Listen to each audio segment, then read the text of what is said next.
Hello friends, welcome to unique flowers with Viji. അപ്പം ഞാൻ ഇന്നിവിടെ തക്കാളി വെച്ചിട്ടുണ്ടാക്കാൻ പറ്റുന്ന ഒരു അടിപൊളി റെസിപ്പി ആയിട്ടാണ് കേട്ടോ വന്നിരിക്കുന്നത്.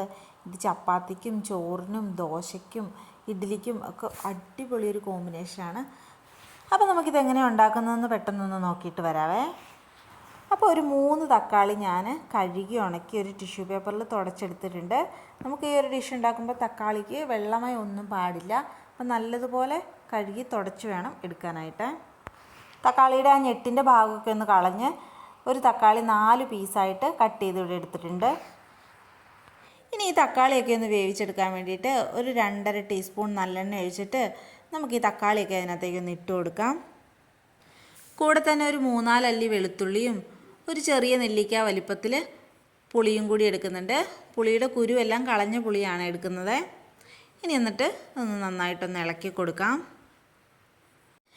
എന്നിട്ട് ഈ കുക്കറിൻ്റെ അടപ്പടച്ച് വെച്ചിട്ട് ഈ തക്കാളി നമുക്കൊരു 2 വിസിൽ വരുന്നത് വരെ ഒന്ന് വേവിച്ചെടുക്കണം. ഇപ്പോൾ 2 വിസിൽ വന്നിട്ടുണ്ട്. തക്കാളിയൊക്കെ ഇപ്പോൾ വെന്തിട്ടുണ്ടാവും. അതിൻ്റെ പ്രഷറൊക്കെ ഒന്ന് പോയിട്ട് വേണം കുക്കറൊന്ന് ഓപ്പൺ ചെയ്തെടുക്കാൻ. ഇപ്പോൾ നമ്മുടെ തക്കാളിയൊക്കെ നല്ലതുപോലെ വെന്ത് വന്നിട്ടുണ്ട്. ഇനി ഇതൊന്ന് കുറച്ച് ചൂടാറി കഴിയുമ്പോഴേക്കും നമുക്കൊരു ഡ്രൈ ആയിട്ടുള്ളൊരു മിക്സിയുടെ ജാറിലേക്ക് ഒന്ന് ഇട്ട് കൊടുക്കാം. എന്നിട്ട് ഇതൊന്ന് അരച്ചെടുക്കണം.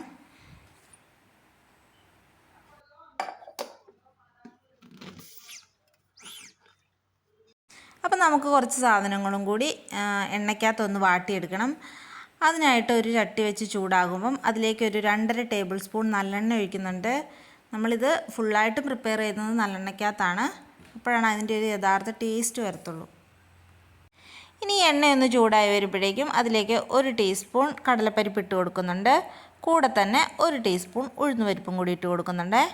ഇനി അതൊന്ന് നന്നായിട്ട് ഇളക്കിയ ശേഷം നമുക്കതിലേക്ക് കുറച്ച് കടുകും കൂടി ഇട്ടൊന്ന് പൊട്ടിച്ചെടുക്കാം. ഈ കടുകൊന്ന് പൊട്ടി വരുന്ന സമയത്ത് നമുക്കതിലേക്ക് ഒരു 10 അല്ലി വെളുത്തുള്ളി ചതച്ചതും കൂടി ചേർത്ത് കൊടുക്കാം. എന്നിട്ട് അത് എണ്ണയ്ക്കകത്ത് കിടന്നൊന്ന് നന്നായിട്ട് മൂത്ത് വരണം.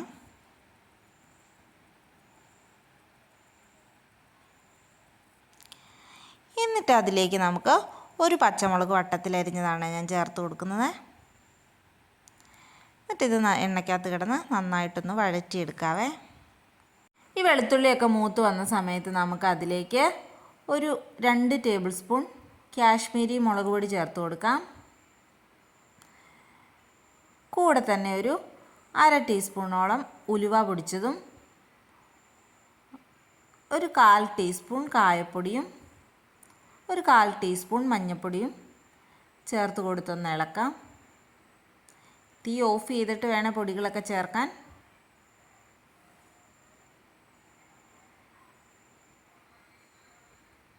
ഇനി ഞാൻ അതിലേക്ക് കുറച്ച് കറിവേപ്പില ചേർത്ത് കൊടുക്കുന്നുണ്ട്. ആദ്യം കറിവേപ്പിലയൊക്കെ ചേർത്ത് കൊടുത്തിട്ടുണ്ടെങ്കിൽ കരിഞ്ഞു പോകാനായിട്ടുള്ളൊരു സാധ്യതയുണ്ട്. അത് കാരണമാണ് ഈ ഒരു സമയത്ത് ചേർത്ത് കൊടുക്കുന്നത്.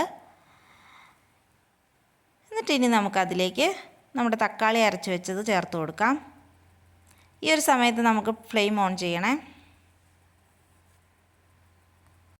അപ്പം നമുക്കിതെല്ലാം കൂടി ഒന്ന് നന്നായിട്ട് കൂട്ടി യോജിപ്പിക്കാം. ആ തക്കാളിയുടെ പേസ്റ്റും ആ പൊടികളും എല്ലാം കൂടി നല്ലതുപോലെ മിക്സാക്കി എടുക്കണം. എന്നിട്ട് ഒരു 3-4 മിനിറ്റോളം നമ്മളിത് നല്ലതുപോലെ മിക്സ് ചെയ്തെടുക്കണം. കാരണം എന്താണെന്ന് വെച്ചാൽ വെള്ളത്തിൻ്റെ അംശം ശകലം പോലും കാണാൻ പാടില്ല. എണ്ണ തെളിഞ്ഞു വരുന്നത് വരെ നമ്മളിത് ഇളക്കിക്കൊണ്ടേയിരിക്കണം. വെള്ളത്തിൻ്റെ അംശം ഉണ്ടെങ്കിൽ ഇത് പെട്ടെന്ന് പൂപ്പൽ പിടിക്കാനും കേടായി പോകാനും ഒക്കെ ഉള്ളൊരു സാധ്യതയുണ്ട്. അത് കാരണം എണ്ണ തെളിഞ്ഞു വരുന്നത് വരെ ഇളക്കിക്കൊണ്ടിരിക്കുക. ഇനി നമുക്ക് അതിലേക്ക് ആവശ്യമായിട്ടുള്ള ഉപ്പ് ചേർത്ത് കൊടുക്കാം. നമ്മൾ ഇതുവരെ ഉപ്പൊന്നും ഇതിൽ ചേർത്ത് കൊടുത്തിട്ടില്ല.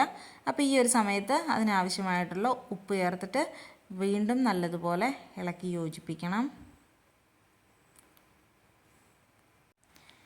നമുക്ക് ആ ഉപ്പും പുളിയും എരിവും ഒക്കെ ഒന്ന് ബാലൻസ് ചെയ്യാൻ വേണ്ടിയിട്ട് ഒരു കുഞ്ഞു കഷ്ണം ശർക്കരയും കൂടി ചേർത്ത് കൊടുക്കാം. എന്നിട്ട് വീണ്ടും നമുക്ക് ഇളക്കിയെടുക്കാം. അപ്പോൾ നമ്മുടെ തക്കാളിക്കറിയുടെ എണ്ണയെല്ലാം ഇവിടെ തെളിഞ്ഞ് വന്നിട്ടുണ്ട്. ഇനി ഇത് ചൂടാറി കഴിയുമ്പോഴേക്കും ഈർപ്പമൊന്നും ഇല്ലാത്ത ഒരു എയർ ടൈറ്റ് കണ്ടെയ്നറിലേക്ക് മാറ്റിയാൽ നമുക്ക് കുറച്ച് അധികം നാൾ പുറത്ത് വെച്ച് തന്നെ നമുക്കിത് യൂസ് ചെയ്യാനായിട്ട് പറ്റും. അപ്പം എല്ലാവരും ഇതൊന്ന് ട്രൈ ചെയ്ത് നോക്കണേ.